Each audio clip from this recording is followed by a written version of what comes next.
The following question. Count the flowers and write. First வந்து இந்த pink flower.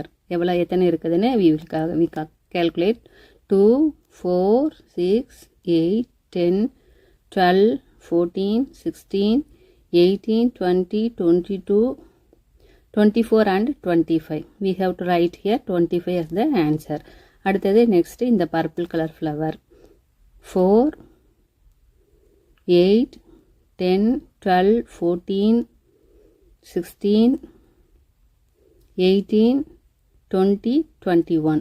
Purple colour flower எத்தனை சாமி இருக்குது? 21 இருக்குது. Next yellow 3, 4, 5, 6, 7, 8, 9, 10, 11, 12, 13.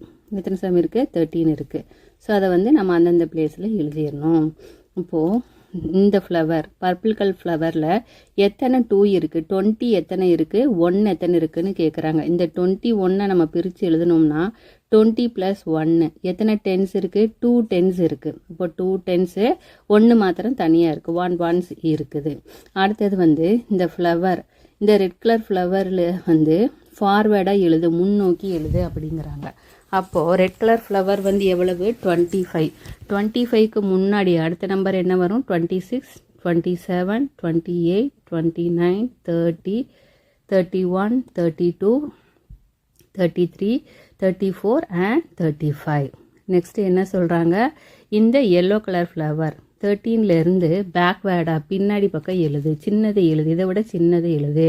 இப்போ 13 விட சின்னது 12, 12க்கு சின்னது 11, 11க்கு சின்னது 10. அடுத்தது 9, 8, 7, 6, 5, 4 and then 3. ஓகேயா? அடுத்தது அழிச்சிடலாம். அடுத்தது பார்த்தீங்கன்னு சொன்னால் இந்த ரெட் கலர் ஃப்ளவரில் எத்தனை ஃப்ளவர்ஸ் இருக்குதுன்னு நம்ம கவுண்ட் பண்ணோம்? 25. பிஃபோர் நம்பர்னால் 25 விட சின்னது எத்தனை இருக்கும்? 24. ஆஃப்டர் நம்பர்னால் 25 விட பெருசு 26. ஓகேயா? 25 விட சின்ன நம்பர் என்ன வருமோ பக்கத்தில் அதை எழுது, பெரிய நம்பர் என்ன வருமோ அதை எழுது அப்படிங்கிறாங்க. எழுதிடுறோம். அடுத்தது என்ன சொல்கிறாங்கன்னா, circle the flowers that more than 20 விட பெருசாக எதாவது இருக்குது? Red and purple. Circle the flower which are most in numbers. பெருசாக எந்த ஃப்ளவர் நிறைய இருக்குது அப்படின்னு சொன்னால் red colour flower. Circle the flower which are least in நம்பரில் கம்மியாக இருக்கிற ஃப்ளவர் இது எல்லோ கலர் ஃப்ளவர். அப்போ நம்ம அதை சர்க்கிள் பண்ணிடணும். தட்ஸ் ஆல் தம்மா. Which object has flat face. ஃப்ளாட்டாக இருக்கிறது எது? இது எல்லாமே வந்து ரவுண்ட் ஃபேஸில் இருக்குது. ரவுண்டாக இருக்கும் இல்லையா? பால்னா இது ஒன்று தான் ஃப்ளாட்டாக இருக்குது. ஃப்ளாட்னா சமமாக தரையில் வச்சா நிற்கிற மாதிரி. Which object has curved face. கர்வ்டுன்னு சொன்னால் வளையமாக இருக்கிறது தான் கர்வ்டு. இதெல்லாம் தட்டையாக இருக்குது சாமி. அப்போ பால் தான் வந்து curved face. Which shape does the shadow of a ball take. பாலோட ஷேடோ எந்த மாதிரி இருக்கும்னா இந்த பிரமிடு மாதிரி தான் இருக்கும். இது 3 மாதிரியும் இருக்காது. Which shape do you get on imprinting on. இதை வந்து பிரிண்ட் பண்ணோம்னா நமக்கு என்ன ஷேப் கிடைக்கும்னா இந்த ஷேப் தான் கிடைக்கும். Which shape has no straight எட்ஜஸே இல்லாதது எதுனா இந்த சர்க்கிள் தான். Which shape has all the sides are equal. Square எடுத்துட்டோம்னா எல்லா சைடுமே ஈக்குவலாக தான் இருக்கும். பார்த்தேன்னு சொன்னால் இந்த சைடு ஒன்றுனா இங்கேயும் ஒன்று, இங்கேயும் ஒன்று, இங்கேயும் ஒன்று தான் இருக்கும். இந்த சைடு 2ன்னு சொன்னால் இங்கே 2, இங்கே 2, இங்கே 2, இப்படி சமமாக தான் இருக்கும். அதைத்தான் நம்ம என்ன சொல்கிறோம்? ஸ்கொயர்னு சொல்கிறோம். Suitable measuring unit to measure the length அளக்கிறதுக்கு சூட்டபிளான மெஷரிங் யூனிட் என்னன்னு கண்டுபிடிக்க சொல்கிறாங்க. ஃபஸ்ட்டு வந்து பூவை வந்து நம்ம கையில் தான் முளம் போடுவோம். இது மாதிரி தான் முளம் போடுவோம். முளம்னாலே இந்த மாதிரி தான் போடுவோம். அம்மா பூ வாங்கி நீங்கள்லாம் பார்த்துருக்கீங்களா சாமி? இப்படி தான் முளம் போடுவாங்க. கையில் போட மாட்டாங்க. இந்த தட் இஸ் த விரலில் போட மாட்டாங்க. This one is the correct option. Next பார்த்தேன்னு சொன்னால் இந்த டென்னிஸ் கோர்ட்டை வந்து கையில் அளக்க முடியுமா? முடியாது. காலால் தான் அதை நம்மளால் அளக்க முடியும். அடுத்தது நோட் புக் இருக்குது. நோட் புக்கை அளக்கணும்னு சொன்னால் we using fingers. That is கையை நம்ம உபயோகப்படுத்துகிறோம், காலை உபயோகப்படுத்துறது இல்லை. அடுத்தது fill in the blanks with suitable symbols. இந்த சிம்பிள் பெருசு சின்னது இந்த சிம்பிளை போட்டு இதை நாம் என்ன பண்ணணும்? ஃபில் பண்ணணும். இப்போது ஒரு தெராஸ் இருக்குது சாமி, அதில் போய் பூசணிக்காயும் தக்காளியும் ஒன்று போடுற ஒரே அளவு போட்டிங்கன்னா 2 ஒன்றா தான் இருக்கும். தக்காளி வந்து பூசணிக்காயை விட அளவில் சின்னது. சின்னதாக இருக்கிறது மேலே போயிடும், அளவு ஜாஸ்தியாக இருக்கிறது கீழே வந்துடும். நீ அந்த சீசா விளையாட்டு விளையாடுது இல்லையா, வெயிட்டாக இருக்கிறவங்க என்ன பண்ணுவாங்க, கீழே வருவாங்க, வெயிட்லெஸ்ஸாக இருக்கிறவங்க மேலே போயிடுவாங்க. Likewise. அடுத்தது ஒரு முட்டைக்கோசு ஒரு கத்திரிக்காய். அதில் முட்டைக்கோசு வெயிட் ஜாஸ்தி, அப்போ வெயிட்டாக இருக்கிறது கீழே வந்துடும், கத்திரிக்காய் வெயிட்லெஸ்ஸுங்கிறதுனால மேலே போயிடும். அடுத்து ஒரு ஆரஞ்சு ஒரு வாட்டர்மெலன். வாட்டர்மெலன் வந்து வெயிட் ஜாஸ்தி, அதனால கீழே வரும். ஆரஞ்சு வந்து வெயிட் கம்மி, அதனால மேலே போயிடும். அடுத்தது tick the suitable vessel use to fill the water குயிக்காக எதில் தண்ணி ஊற்றுனோம்னா இது வந்து நிரம்பும்னு கேட்குறாங்க. இதில் பார்த்தீங்கன்னா டிப்பர் இருக்குது, பக்கெட் இருக்குது. எதில் தண்ணி ஊற்றின சீக்கிரம் நிரம்பும், பக்கெட்டு. இதில் பார்த்தீங்கன்னு சொன்னால் ஜக் இருக்குது, வாட்டர் கேன் இருக்குது. எது யூஸ் பண்ணுறோம், வாட்டர் கேன் தான் யூஸ் பண்ணணும், ஜக்கு யூஸ் பண்ணக்கூடாது இங்கே இன் திஸ் ஒன். அடுத்தது பார்த்தீங்கன்னா பாட்டு இருக்குது, வாட்டர் பாட்டில் இருக்குது. பாட்டு தான் நம்ம யூஸ் பண்ண வேணும், அதை யூஸ் பண்ணோம்னா வேகமாக தண்ணி நிரம்பும். உங்களுக்கு அடிஷன் கற்றுக் கொடுக்க போகிறாங்கப்பா. ரோஸ் பிளான்ட்டோட விலை வந்து 46 46. மேரி கோல்டு வந்து 27 rupees. ஜாஸ்மின் பிளான்ட் வந்து 36. டியூப் ரோஸ் பிளான்ட் வந்து 35. ஹைபிஸ்கஸ் பிளான்ட் வந்து 16 rupee. ஓகே, அப்போ நம்ம ஒரு கடையில் போய் 2 ஃப்ளவர் பிளான்ட் வாங்க போகிறோம், ஜாஸ்மின் அண்டு ரோஸு. அவங்க என்ன விலை சொல்கிறாங்களோ அதை எடுத்து எழுதிக்கணும். அப்போ நீ வந்து கடைக்காரருக்கு எவ்வளவு பணம் கொடுப்ப அப்படின்னு கேட்குறாங்க. ஸோ இங்கே வந்து முதல்ல இது ரெண்டையும் ஆட் பண்ணணும், 6ஐயும் ஆட் பண்ணிக்கணும். ஒரு 6ஐ நீ மைண்டில் வச்சுக்கணும். ஒரு 6ன்னு இல்லை, எந்த நம்பர் பெருசோ அந்த நம்பர் இந்த மைண்டு. மிச்சம் இருக்கிறத நம்ம விரல் விட்டுக்கோ.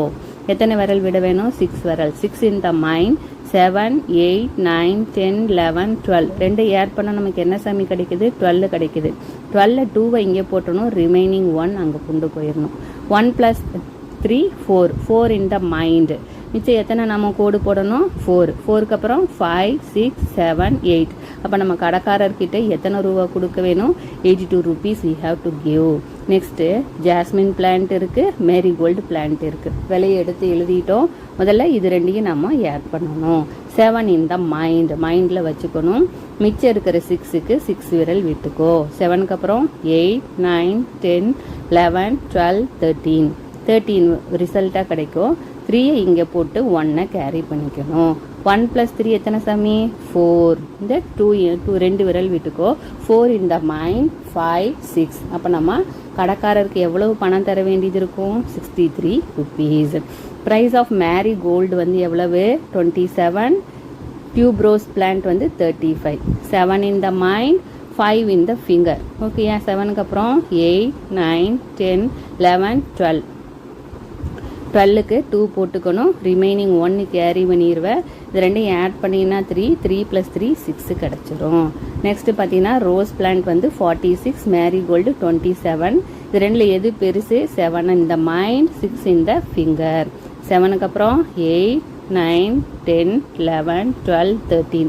13ல் 3ஐ இங்கே போட்டுருவேன், 1ஐ கேரி பண்ணிக்கணும். 1 + 4 5. 5 இன் த மைண்ட் 6 7. அப்போ 73 rupees வந்து நம்ம கொடுக்க வேண்டியது இருக்கும். அடுத்தது ஹைபிஸ்கஸ் வந்து 16, ரோஸ் பிளான்ட் வந்து 46. 6 + 6ல் ஒரு 6 மைண்டில் வச்சுக்கோ. மிச்சம் இருக்கிறத ஃபிங்கர். 7 8 9 10 11 12. 12க்கு 2 இங்கே போட்டுக்கோ, 1ஐ கேரி பண்ணிக்கோ. 1 + 1 2 2 + 4 6. சரியா தங்கம், இந்த கணக்கு வந்து உனக்கு ஹோம்ஒர்க். That's all. சப்ராக்ஷன் சொல்லி தர போகிறாங்க. நீ ஒரு பிளான்ட் வாங்குற, ஷாப்கீப்பர்கிட்ட ஒரு அமௌண்ட் கொடுக்குற. மிச்சம் ஷாப்கீப்பர் உனக்கு எவ்வளவு ரிட்டர்ன் அமௌண்ட் தருவார், பாக்கி எவ்வளவு தருவார். இப்போ நீ 4 சாக்லேட் வாங்குற, ஒரு சரி அதை விடு, இது இப்படியே பார்த்துக்கலாம். ஷாப்கீப்பர்கிட்ட 60 ரூபா கொடுத்துட்ற சாமி. ஓகேயா, ஸோ ரோஸ் பிளான்ட்டோட விலை வந்து 46 ரூபா. அவர் எவ்வளோ உனக்கு மீதம் தருவாருன்னு கேட்குறாங்க. இப்போ இங்கே வந்து 0 6ஐ விட பெருசு சின்னதான தங்கம். இப்போ இங்கேருந்து பாரோ பண்ணுவியா, பாரோ பண்ணும்போது மேக்ஸில் எப்போவுமே என்ன டிஜிட்டாக வரும், 10ஆக தான் வரும். இப்போ 6ல் 1 அங்கே கொடுத்துட்ட, மிச்சம் இங்கே 6 இருக்குமா, இருக்காது, 5 தான் இருக்கும். இப்போ இதிலேருந்து இதை நம்ம மைனஸ் பண்ணணும். 10ல் 6, 10 விரல் விட்டுக்கோ. விட்டுட்டு அதில் நீ என்ன பண்ணணும், 6ஐ மைனஸ் பண்ணணும். ஓகே, இங்கே 5 6 போச்சா, ரிமைனிங் எத்தனை இருக்குது, 4 இருக்குது. இங்கே என்ன இருக்குது, 5 இருக்குது. 5ல் எத்தனை சாமி நம்ம மைனஸ் பண்ணணும், 4ஐ மைனஸ் பண்ணணும். மிச்சம் எத்தனை, 1. ஓகேயா, இப்போ கடைக்காரர் நமக்கு எவ்வளோ தருவாங்க, 14 rupees தருவாங்க. ஓகே, நீ வந்து கடைக்காரர்கிட்ட 40 ரூபா கொடுக்குற. 36 ரூபாய்க்கு செடி வாங்கிட்டேன். மிச்ச கடைக்காரர் எவ்வளோ தருவாருன்னு நம்ம பார்க்கணும். ஓகே, கடைசி டிஜிட்டு 0வாக இருந்ததுன்னா வி ஹாவ் டு பாரோ. பாரோன்னா எத்தனை வரும்? எப்போவும் 10 தான் வரும். 10ல் 6 போகணும். 10ல் 6 போகணும்னா 10 விரல் விட்டுக்கணும். விட்டுட்டு அதுலேருந்து 6 நாம் மைனஸ் பண்ணிட்டோம்னா ரிமைனிங் எத்தனை இருக்குது? 4 இருக்கும். இங்கே 4லேருந்து 1 கடன் கொடுத்துட்டு மிச்சம் 3 தான் இருக்கும். 3ல் 3 போச்சுன்னா 0. அந்த 0வை நம்ம காமிக்கிறது இல்லை எப்போவுமே. சரியா? அடுத்தது ஷாப்கீப்பர்கிட்ட 50 ரூபி கொடுத்துட்ட. நீ ஹைபிஸ்க்கு 16 ருபீஸ்க்கு வாங்குற. கடைசி டிஜிட் 0னா என்ன பண்ண வேணும்? எஸ், பாரோ வாங்கணும். பாரோனா எத்தனை வரும்? 10 வரும். ஓகேயா? இப்போ இங்கே 1 போயிடுச்சு, ரிமைனிங் என்ன இருக்கும்? 4 தான் இருக்கும். 10ல் 6 போச்சுன்னா எத்தனை சாமி? 4 விரல் விட்டுக்கோ. அதில் 1 மைனஸ் பண்ணிடு. 1 ஒரு விரலை மடக்கிடு. மிச்சம் எத்தனை இருக்கும்? 3 இருக்கும். டைம் ஆயிடுச்சு. அடுத்தது ஷாப்கீப்பர்கிட்ட 30 ரூபா கொடுக்குற. நீ மேரிகோல்டு 27 ரூபாய்க்கு வாங்கிடுற. மிச்சம் எத்தனை இருக்கும்? 0னா நீங்கள் பாரோ வாங்கணும். பாரோனா எத்தனை வாங்குவ? 10 விரல் விட்டுக்கோ. அதில் 7 விரலை மடக்கிடு. மிச்சம் எத்தனை இருக்கும்? 3 தான் இருக்கும். இங்கே 1 பாரோ கொடுத்துருக்கனால 2 தான் இருக்கும். 2ல் 2 போச்சுன்னா 0வை நம்ம காமிக்கிறது இல்லை. அடுத்தது ஷாப்கீப்பர்கிட்ட 50 ரூபி கொடுக்குற. 35 ரூபிக்கு டியூப் ரோஸ் வாங்கிடுற. அப்போ இங்கே 0 இருக்கிறதுனால பாரோ வாங்குவியா? பாரோன்னா எத்தனை வாங்குவ? 10 வாங்குவ. 10 விரலில் 5 விரல் போச்சுன்னா மிச்சம் எத்தனை சாமி? 5. இப்போ 5ல் 1 கொடுத்துட்ட. ரிமைனிங் எத்தனை இருக்கும்? 4 தான் இருக்கும். 4 விரல் விட்டு அதில் 3 விரலை மடக்கிடு. மிச்சம் 1 இருக்கும். இந்த கணக்கு நீயா செஞ்சு பாருடாமா. That's all.